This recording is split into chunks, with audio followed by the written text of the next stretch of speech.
Hey friend, today I want to show you two of my favorite ways to store dried herbs and to use them year-round. So I have this basket full of herbs that I've had hanging to dry for a couple of weeks now. Most herbs can dry simply by hanging them upside down and putting them in a cool, dry place. They'll start to get a little bit dried out in the first week, and then if you give them another 2 to 3 weeks, you should get this nice crunchy texture that ensures that all the moisture is gone and these herbs are ready to be stored. Now, my favorite way to store herbs is just in jars, and two of my favorite sizes and types of jars are just right here. My first favorite type of jar is the amber jar. I really love this size. It's nice and wide. It has a wide mouth so you can fit lots of herbs in there. And this amber color actually protects your herbs as they're stored. So one of the most important things when you're storing dried herbs is maintaining the flavor that's in those herbs. And if those herbs are exposed to light or to heat, the leaves are going to lose some of their pungency, is that a word? Some of their flavor when that happens. So you can either use a clear jar, we'll talk about this one in a second, or one that's colored and darkened that protects the herbs from light. So this is my favorite one. It's an amber jar. This one is from Ball, and I'm going to be putting anise hyssop in this jar. So anise hyssop is one of my favorite herbs to grow and dry. It's a perennial herb. It's in the Lamiaceae family, just like most of the herbs we enjoy, like rosemary and thyme and oregano and sage. But anise hyssop has this gorgeous purple flower that the bees and the butterflies love, and that makes a wonderful tea. So I try to leave my anise hyssop on the plant as long as possible, but I do try to harvest along through the season, gathering leaves and flowers, making sure I get some and the bees and the butterflies get some as well. So to store this, after they have fully dried, you'll hear this nice crunch, and a good test to be sure there's no moisture left in the herb is just simply to try to crack the stems. So when you bend the stems, they should easily break and be very brittle. If they're at all bendy or flexible to your push, then that's a sign that there's probably still some moisture left in. So all I do is just cut off the tips of these flower heads and just put them right in the jar. And my goal is to fill the jar as full as possible. I'll put leaves in there as well. And then this is going to provide me at least a month's worth of tea from the garden that I can drink to get me through the long days of winter before spring comes back. So anise hyssop is one of the first herbs that I see reappear after cold weather. Even when I was gardening in Chicago, anise hyssop almost always was the very first plant after lemon balm that I'd start to see reappear in the new year. So I fill this jar almost entirely with anise hyssop blooms and leaves, and then I just seal it tight. And I have this special little cabinet in my kitchen where I put all of my dried herbs, especially all my teas. I like to take a little Sharpie marker. This one is a stained marker, so I know it's going to work well on top of the jar.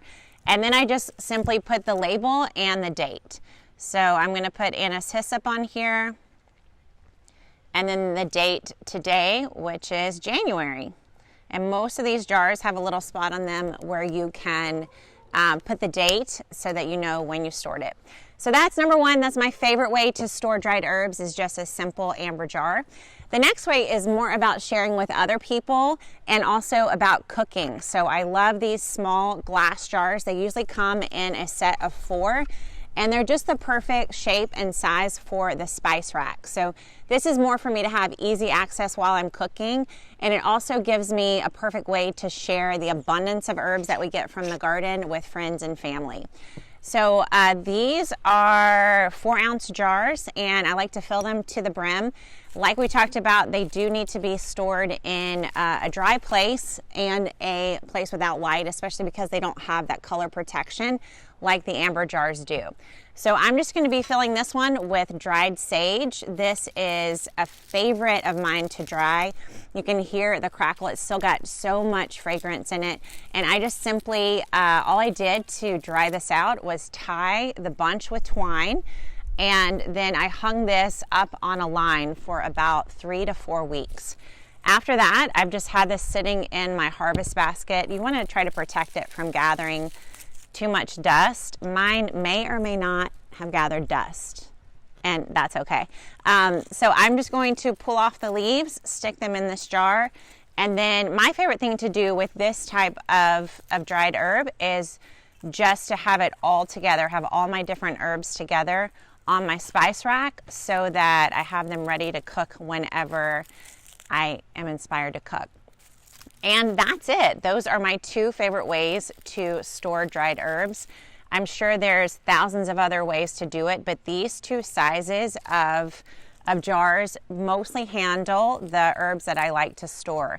If you have something where you have a bigger bulk, you could obviously take this same concept and just use a much bigger jar.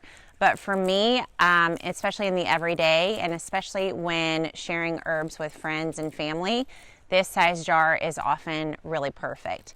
In fact, one of my favorite things to gift at the holidays is to take this exact set, fill it with 4 different types of herbs, put a little label like that it's from my garden, wrap it up with a bow, and give it to my mom, my aunts, my sister, anybody that I know appreciates good, fresh food from the garden but doesn't necessarily grow it themselves. All right, there you have it. 2 simple ways to store dried herbs so that you have your own supply that you grow yourself year-round. Year-round herbs is a major focus of ours at Gardenary. In fact, it's our mission to get every single person growing their own herbs at home. We can all do this because we can do it in a windowsill or on a patio. Herbs can be grown in a very small space. They don't take up a lot of time. They don't need a lot of tending, and really all you have to do once you get them going is harvest and store them.